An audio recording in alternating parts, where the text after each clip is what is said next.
Hi everyone, welcome to day 11 of Spark Learning. So today we are going to talk about partitioning, shuffling, caching, data frame, optimizing data frames and everything. On yesterday we talked about like what is partition, like how we would store by partitioning, not partitioning, in memory partition and also disk partitions, right? Today we will take some examples that help you to understand how partition is helping. So what is shuffling and why shuffling is required, and in detail about what I have written here, like caching, persistent data, and everything. So you'll get a very high level idea of these things, so that like this information will help you to take the right decision when there is a performance tuning coming into picture. Okay, let's move on to the Databricks page. So we have already the day 11 notebook opened. I have written all the code which we need to discuss today. I have my day 11 cluster which is already running for me. So today we are going to cover, as I have mentioned in this PPT, partition, shuffling and all these things. I'll show you a few more interesting before we go deep dive into this, right? So we have selected markdown. So in markdown, I told you how you can write this normal code. You can copy paste the code from somewhere, and if you wanted to convert this as a heading, you can see it's like a heading, right? So you have h1, h2, h3 which help you to create headings. So it comes as, or like you can write this double hash, it creates the same heading, and see it is changed. So you can use this double hash, so it converts as a heading. So you have this, you can convert this to bold. However you do on the basic text related things, you can do that in the markdown, right? So I'll be using markdown more often because it help you to read through what we are discussing, and if there is any definitions details, I'll be adding in this markdown session. Okay, so first we are going to talk about partitioning and shuffling. So we have very high level talked about partitioning yesterday, not high level, very detailed, right? On that and session we have talked about what is partition and everything. So I have a sample data which I created, having by taking a range, right? I have split that into 5 categories. So we have created a data frame called df, right? And let us see like what is the default partitions on this data set. I'm going to run it here, and let me show you something interesting here. So you can select this code. I don't need this much, all I need is this. Then I can click here and I can say run selected test. So this runs only the text which I have selected. So what it is saying, I have default 8 partitions, right? This is a data which we assigned, we have in written. So it is an in-memory partition. You have 8 partition by default. But you said, okay, so that 8 doesn't really make sense for me. I need 10 partitions, right? So that is where you can decide I need a repartition query running or repartition API running. So you choose this, you can go run selected. So this create 10 partitions. So you can, if you want, like you can run this code once again and see this would be convert. Okay, don't get confused because I still use the same df, but the result would be there in the df partition, right? So you can see that partition is increased to 10. So when you have to have a reshuffling required, right? What are the cases when you might need reshuffling, right? So you created a data frame with a couple of columns, and your data is partitioned based on category, but you want that to be partitioned based on department, city, or some other column for that matter, right? The reason why you may have to repartition, because you have to like you might be using any of probably group by, join, any of this operation on top of this data set, by keeping this particular column as your key, right? You know how partition work, it split that into different categories, so that like if it is grouped into the right manner. So this will help you to get the query the result faster, because the best optimization is based on the partition which you could do, right? So in some cases you may need to change the partition, you may need to change the number of partition where repartition coming into picture, right? And so we discussed about this. However, I'm concluding with Collies. So Collies will help you to reduce the number of partition. You had 10 partition, you wanted to bring that down into 5, you can use it. One example where we can use this is like when you have more partition, as we discussed in the yesterday's session, you take more time to write because it has to show. So you can reduce this number of partition while writing back. That is the one scenario where you may have to use Collies. Like if you have to reduce, and in some cases more partitions are also overhead. So these things we will learn from experience, like what is the right way, how this will be splitting and all these things, right? Because what you have to keep in mind, you have partitions, you have nodes, you have workers. So this nodes is going to access your data and going to run in parallel, right? So there should be a ratio which help you to get this data correctly. So keep that, like when we have partition, you should have that image in your mind. Data is splitted. When we talked about node, worker and all these things, you should have that mind, said that okay, these are the CPU and RAM that help you to run this data, like help you to process this data, right? So this is about partition and shuffling. So shuffling occurs when Spark move the data between partitions. So why this required move to like move the data between partitions when you need to do a group or any aggregation functions and things like that, right? You need to use the entire data set to do some operations, right? This can slow down the performance. So that is the case where you will be using repartition and shuffling. So shuffling, we also use this word shuffling, not just to shuffle. Suppose like if your query is running and there are lot of shuffling happening, that means like the data is moving between your nodes, which also slow down your performance. So that case also we will use, okay, there's a lot of shuffling happening, so we need to have a performance optimization, right? Okay, let us talk about some of the performance optimization techniques, how we will optimize the code by implementing some of the code. Okay, yeah, so the first method which is talking about use only the column which is required, right?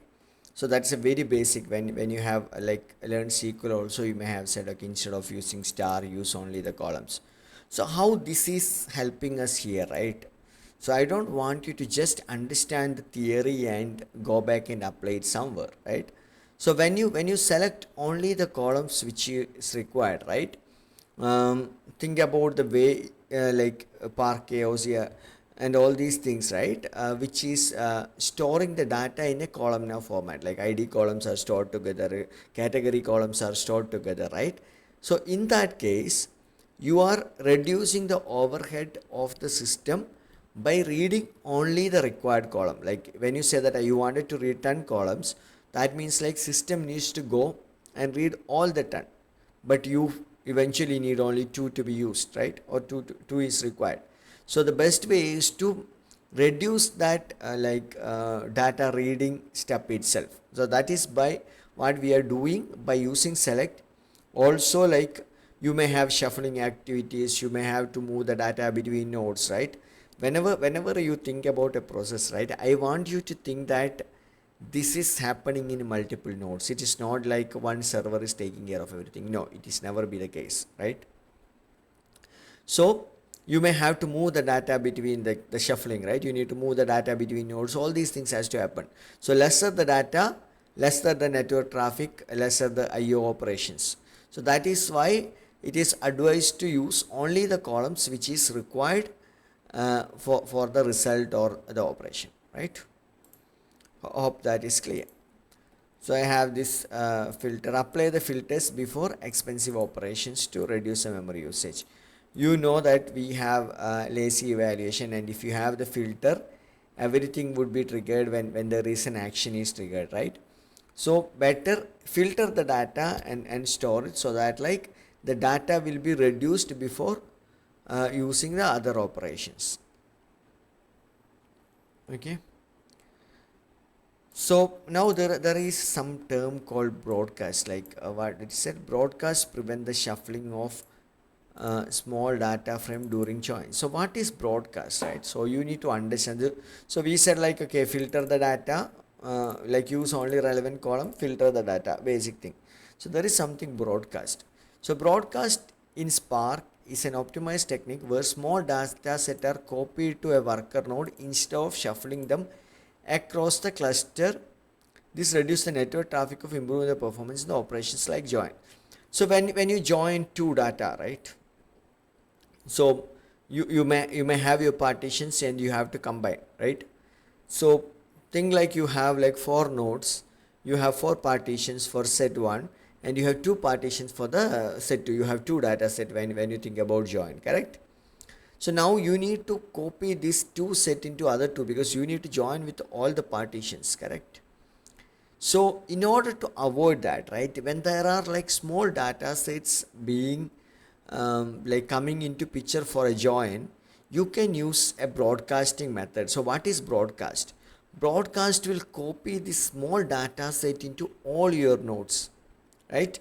So that like you don't need to have this shuffling of this data set happen every time. Instead of that, like your major data set, like you will have the partitions in the nodes and your smaller data set is already copied, so that you don't need to do that operation along with that. So that is what is called broadcasting. Think this way, you are broadcasting your small data set into all the nodes. You are taking copy of one, and if you have 10 nodes, you are like storing the same data 10 times. It's kind of a replication you are doing. Okay. So we are importing the SQL function as broadcast to do this, and you have this small data set which I have only very 2 column, and large data set is the df1 which you already have it, right? And we are using this broadcast one. The small one is broadcasted and we are joining for the category column, and we are using the left join. So I have used this explain. We talked about explain last time. So explain will give you the like execution plan information. So how we will check that? If you want, I can run this once again. So this is how you will know did your broadcasting work or not, right? You can see broadcast hash join is used. That means like your broadcast is worked in this case, and your smaller data set is replicated in like in all the nodes. Clear? So broadcasting is one way to improve the performance if you are dealing with small data, one of the data set is smaller, like using the right columns and filtering is the options. So there is another option is called caching, right? Caching and persistent. So what is caching? Caching is like you wanted to store this data in memory for the rest of the operations. So now you will have a thought process. Okay, is it like Samit told in the previous sessions? Okay, it is Spark is doing all these things, RDD, data frames, everything is in memory, right? Then why we have to store the data explicitly in memory, right? So that is what we are going to answer here.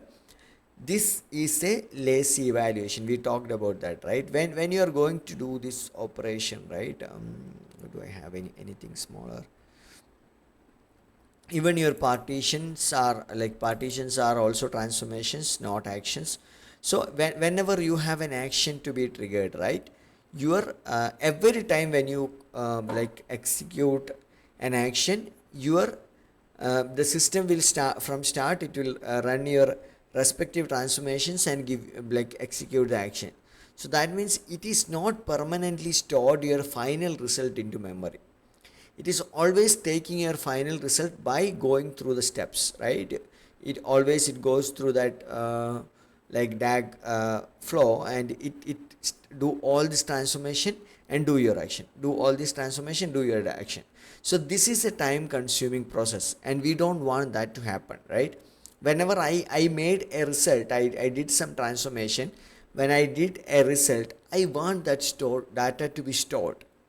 So if you have to temporarily store the data in your node memory, there is where your caching take place, right? So use cache when you reuse the same data frame multiple times. So when you are going to use the same result set multiple time, you wanted to use the last result preserved for using that in the multiple statements. So that is where caching come into picture. So you can cache your last result, so that like anything you did on the caching, right, it will be like now this when you run this df, it runs everything once, like whatever the statements is required, it runs once and it's stored into cache. So when you run this cache every time, so you need to have this count. Why I'm doing this count? I don't really need count, but I need an action, because this is not an action, right? This is an action. So I need an action to like do my last transformation, right? So I'm doing this count, so this action triggers the caching. So now df cached is cached. So I have also used the storage level command. Storage level command will give you an information about what is how it is stored, right? So it is saying that it is in memory, deserialized and one time replicated. So this is like, is it did I take multiple copies of this data? If it is multiple copy, this would have shown like 2 times, 3 how many times replicated, right? So deserialize is like ready to use. So there are different types. We don't need to go deep dive into that. All you have to understand is like caching is something which will help you to preserve your result set in memory, and Spark will always run your transformation when an action is triggered. So that means like you have transformations. If you are using the same transformations multiple times and going to analyze the data, you're going to run this multiple times. So make sure that you are caching to improve the performance. So there is something called persistent. So caching is an in-memory things, and persistent you can define how you wanted to store the data. Do you want to store the data in memory, or you can even store that into the disk storage and use it? Maybe a temporary result set you wanted to store it in memory, right? Or like that is what we cache. So what if like your data set is very big, you don't want to waste your memory that much, you can store that in disk, but that is a for that particular purpose. And we also have command to clear this up. So persistent, very simplest way, if you wanted to store it in memory, you can use caching, and if you wanted to store it either in disk or memory, you can use persist. So this is the way you can preserve your result and improve the performance. Hope this gave you some more insight about how partition work, how what are the way we can optimize. So more than what I am covering here is not just some commands. I want you to like relate the core onto the details. Like when we talk about caching, I want you to like break your thought that okay, whenever you run an action, result is in memory. That is wrong, right? Caching is required if you wanted to preserve a storage in memory, right? And when you select multiple columns instead of star, how that is helping you to improve the performance. Now you know that. So that is how like when you link your core, and when we think about like some statements are being executed, it is done by multiple nodes. It's not one machine is running your code, right? So when multiple nodes coming into picture, there is like you need to move the data between, that is where broadcast will copy the data in multiple nodes, right? So you should be able to relate all these to the core, so that like you can easily relate all these functionalities, and you can apply the right APIs or function to improve the performance of the code. Hope this was helpful, and you got the clarity about all the functions which we have covered. So thank you for watching. We'll talk more about data skews and those things which we covered in the like high level we talked about previous session will be covered in the upcoming sessions. Thank you for watching.